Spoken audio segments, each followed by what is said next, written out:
I want to show you how to pick up easily in the selvage when you need to pick up and knit stitches. So what I've done here, I'm working on the Tetra blanket, and you can see I have knit across. So I'm into the point that I've done the right side row, I turn, I'm ready to do the wrong side row. And what I'm going to do is I have this spare circular needle. You could also use waste yarn, you could also use the cable out of an interchangeable needle set. And what I'll do is I'll just thread that through the stitch as I turn.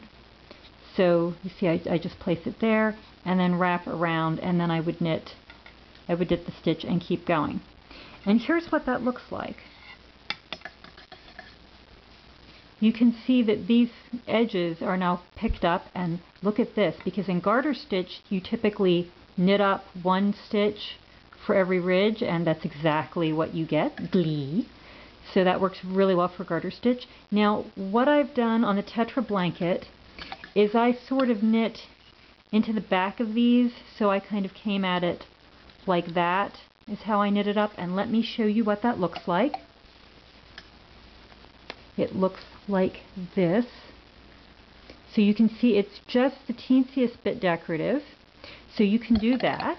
If you don't like that, you could try knitting into it the other way, so you could knit into it sort of this way instead. And there are other places along here that you could pick up as well.